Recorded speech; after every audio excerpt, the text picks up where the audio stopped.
All right, so today we're diving deep into biology class. Ooh, fun. Yeah, just for you. Ready for this? Absolutely, I'm excited. Okay, perfect. You wanted to know how cells can bring in Mm, and release larger molecules, right. the ones that can't just slip through the membrane, those little gaps. Yeah. So we're looking at bulk membrane transport. It's amazing, like a cellular shipping system. Oh, wow. So efficient. We've got some incredible examples from nature to explore today. Oh, intrigued. Yeah. Like how freezing frogs survive. Oh, that's going to be fascinating. Yeah, I think you'll like it. All right, well, let's start with endocytosis. That's how cells Yeah. engulf external materials. Mm-hmm. Imagine the cell membrane, right? Mm-hmm. Like a flexible dynamic barrier, and it can actually fold inward, creating Yeah. this little pocket, and it grabs whatever the cell wants to take in. It's like the cell's reaching out, grabbing something. Yeah, it's Then amazing. that pocket pinches off Okay. from the membrane and it forms a vesicle, like a tiny cargo container. Oh, wow. Inside the cell. Okay, so the cell creates these little packages. So what happens next? There are a few different types of endocytosis. Okay. One is penocytosis, which is often called cell drinking. Okay. So here, the cell takes in small droplets of extracellular fluid, Right. like it's constantly sipping its surroundings. That's a great analogy. Yeah. And this is happening in almost all your cells right now. As we speak. Yeah, as we speak. That's amazing. So it's like the cell is constantly sampling its environment. That's incredible. Mm-hmm. But what about the bigger stuff? Yeah. Like how does the cell eat larger particles? That's where phagocytosis comes in, Okay. the cell-eating process. Think about your immune system with those white blood cells called macrophages. Oh, yeah, macrophages. Right.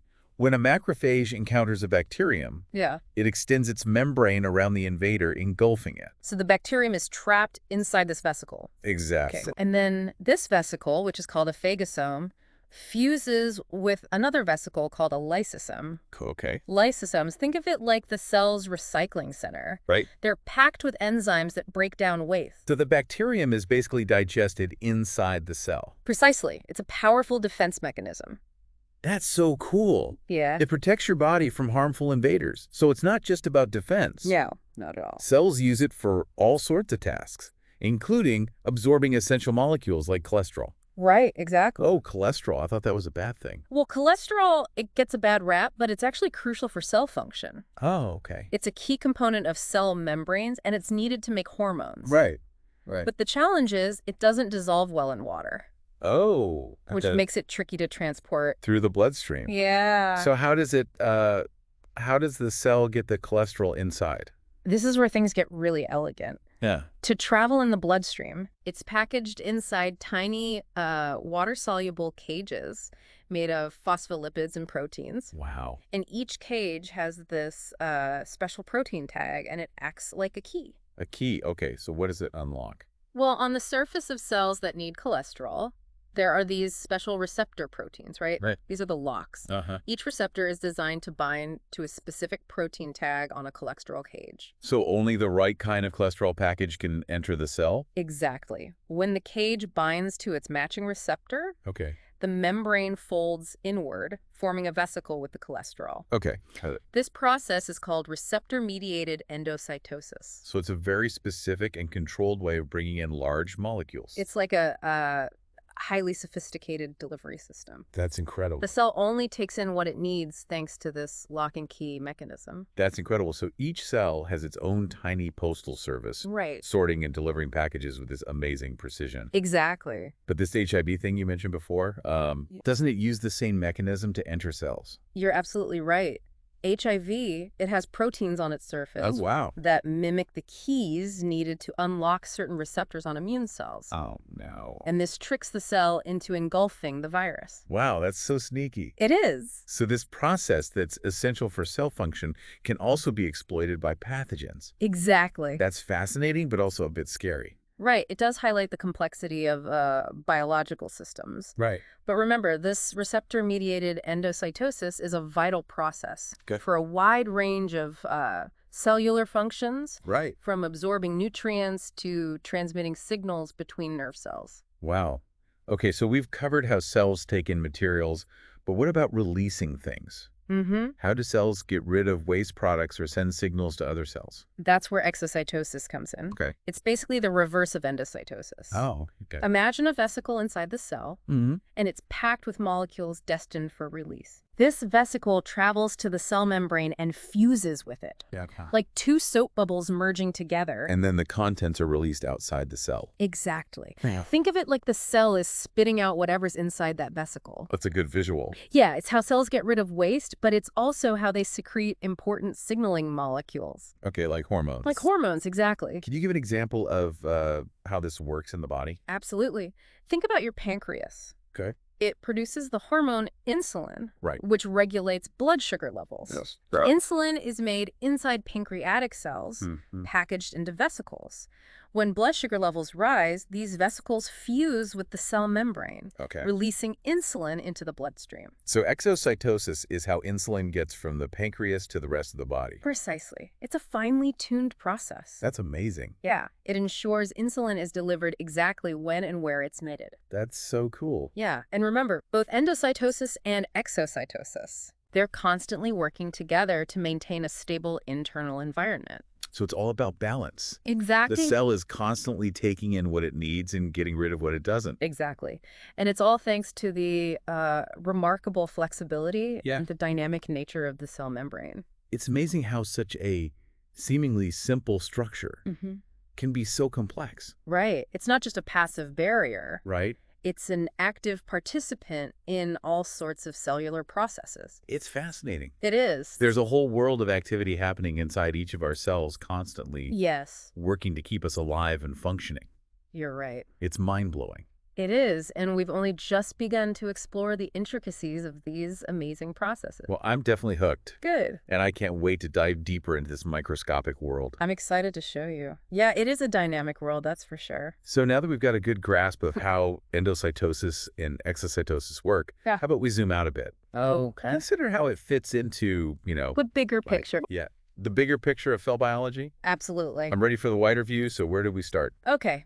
Well, we've already touched on how these processes are so crucial Yeah. for maintaining that stable internal environment, that homeostasis. Right, homeostasis. But how about we dig a little deeper into how that balance is actually achieved? Okay, yeah, let's dig in. All right. It's amazing to think that something, seemingly as simple as a cell membrane Yeah, plays such a vital role in keeping everything in check. absolutely. And those receptor proteins that we were talking about before, Right.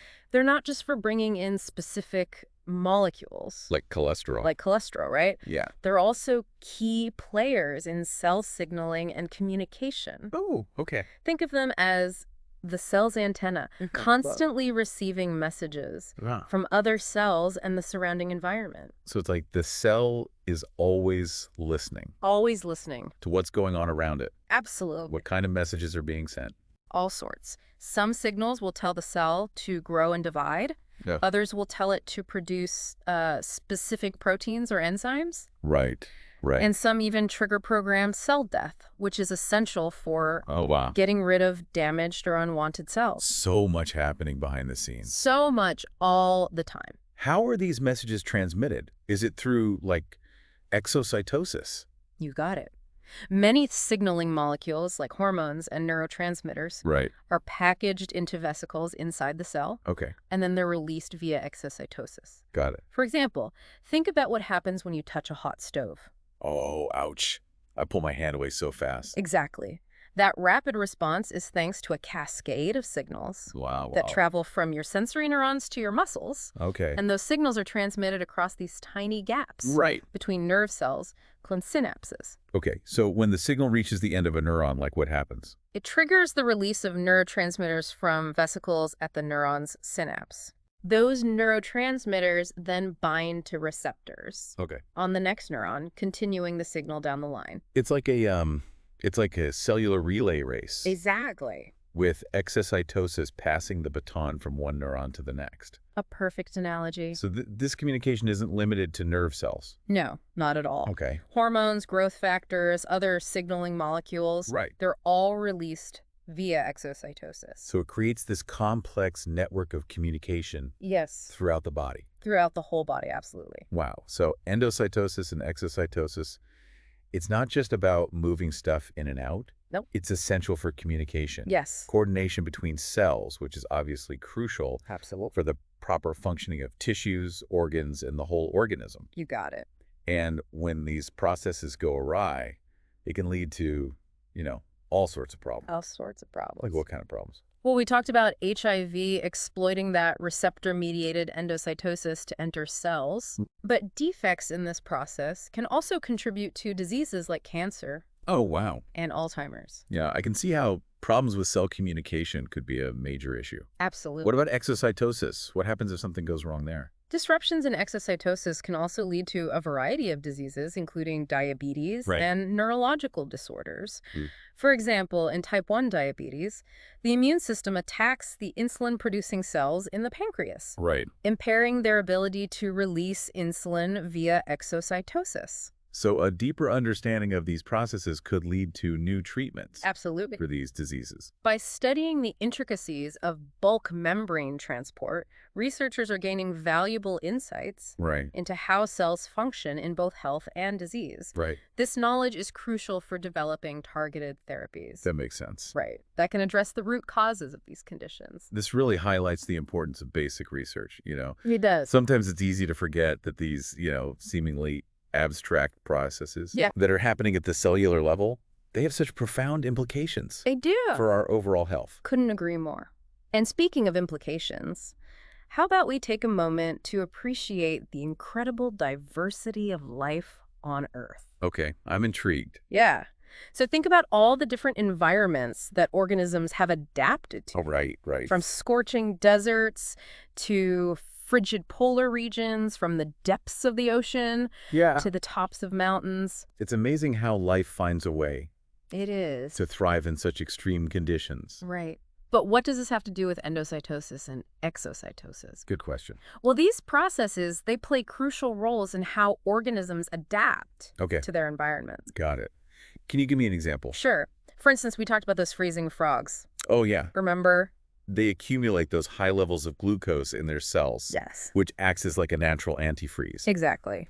But how does that relate to membrane transport?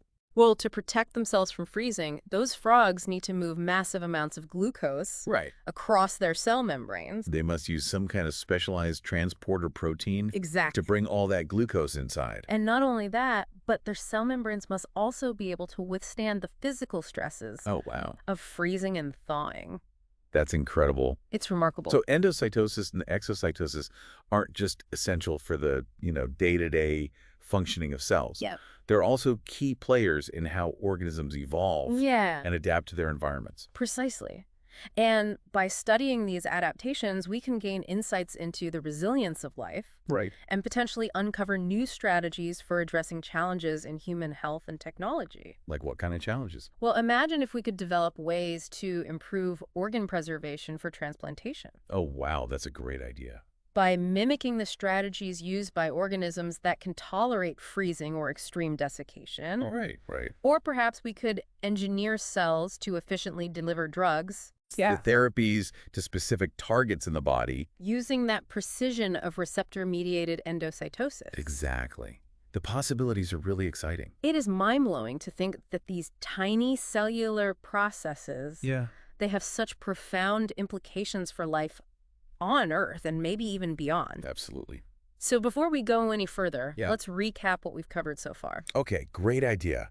We started by exploring that fascinating world of endocytosis and exocytosis, Right. those essential processes that allow cells to take in and release large molecules. Right. And then we zoomed out to see how these processes are crucial Yes, for maintaining that stable internal environment, that homeostasis. exactly. We delved into that intricate world of cell signaling and communication, Yes. highlighting how endocytosis and exocytosis play key roles in transmitting those messages between cells, It's vital. coordinating their activities, and ultimately ensuring the proper functioning of tissues and organs. Then we took a little detour to appreciate that incredible diversity of life on Earth, I enjoyed that. exploring how organisms have adapted these fundamental processes Yeah. to thrive in those extreme environments. It's amazing what they can do. From freezing frogs to hibernating turtles, Yeah. the natural world is full are these amazing examples of how cells have evolved, these ingenious strategies to cope with challenges. And by studying these adaptations, we can gain valuable insights that might help us address challenges in human health, technology, and beyond. Exactly. And this brings us to the final and perhaps most intriguing part of our deep dive. I'm ready for this. Yes! The grand finale of our little cellular adventure. All right, so we've seen how cells use endocytosis and exocytosis for like everything from absorbing nutrients to sending signals across vast distances in the body. It's mind-boggling to think about all this activity happening at the microscopic level. And it's shaping who we are. It's amazing. And what's even more fascinating is like we're still uncovering new secrets about these processes. Oh, of course, there's so much we don't know yet. There is, and that's what makes science so exciting. It really is. It's a never-ending journey of discovery. So what mysteries are scientists currently grappling with when it comes to bulk membrane transport? Well, one of the big questions is how cells regulate the timing and location that makes sense. of these processes. Like a cell can't just randomly be engulfing things or spitting them out, right? It has to be like a coordinated effort. It does. It does. So what are the control mechanisms at play? Right. That's what researchers are trying to figure out. Oh, wow. They're investigating these intricate networks of proteins and signaling pathways so complex that orchestrate these events. It's like deciphering the choreography of a cellular ballet. Wow. So much precision. Precision and timing involved. Are there any specific areas where these control mechanisms are particularly important? Absolutely. One area that's getting a lot of attention is the role of bulk membrane transport in the immune system. Oh. Right. So think about how our bodies fight off infections. Right. Immune cells, they have to recognize and destroy invaders without harming healthy cells. Right. That's a delicate balance. It is a very delicate balance. And endocytosis and exocytosis, they're crucial for this. Okay. For example, immune cells use phagocytosis to engulf and destroy pathogens. Right. Like we were talking about before with the macrophages and the bacteria. Exactly. But it's not just about gobbling. Right. Immune cells also use endocytosis to sample the environment. Okay. Looking for, like, signs of danger. So, like gathering intel. Yes. Sounding the alarm. The perfect analogy. That's really cool. Yeah, and on the flip side, exocytosis is crucial for releasing antibodies. Right. And other signaling molecules that help orchestrate the immune response. So it's this constant back and forth. It is. Of taking in information and sending out signals, all orchestrated by these really intricate membrane transport processes. Exactly. And any disruption to these processes can have serious consequences for our immune health. That makes sense. So it's not just the immune system, right? Yeah. No. These processes are also essential for so many other functions. Absolutely. Throughout the body. Think about nerve cell communication. Oh, right. Yeah. We talked about how neurotransmitters are released via exocytosis to transmit signals across synapses. So it's like this chain reaction of signals zipping through our nervous system, allowing us to think and move and perceive the world. Exactly. And any disruption to this delicate balance can have profound effects on, our cognitive ability. Our cognitive abilities, our motor skills, and our overall well-being. Right. So it's incredible to think that these tiny processes I know. It is. have such a huge impact on our lives. It's amazing, isn't it? It is. It sounds like there's still so much that we're learning. Oh, absolutely. About them. And the more we learn, the more we realize how interconnected everything is. Right. From the smallest molecule to the largest organ.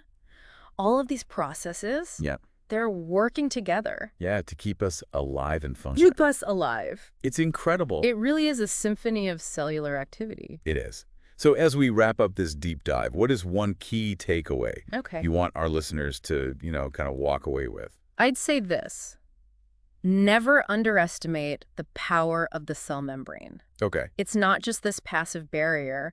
It's this dynamic gateway that orchestrates the flow of information and materials in and out of the cell. That's a good way to put it. Right. It's the ultimate multitasker. It really is. Constantly adapting to the needs of the cell and the organism as a whole. And that adaptability is what allows life to thrive in such a diverse range of environments. Exactly. I mean, from freezing frogs to deep-sea creatures, I know. cells have evolved these ingenious strategies to cope with challenges using these processes of endocytosis and exocytosis. Absolutely. And as we continue to unravel the mysteries of these processes, we'll undoubtedly uncover even more amazing secrets about the resilience and the ingenuity of life. Well, I'm definitely feeling inspired to keep exploring this microscopic world. Me too. And to our listener, we'll leave you with this final thought. What other incredible adaptations might cells have evolved using these powerful tools of bulk membrane transport? Ooh, good question. Keep questioning, keep exploring, and keep marveling at the wonders of biology.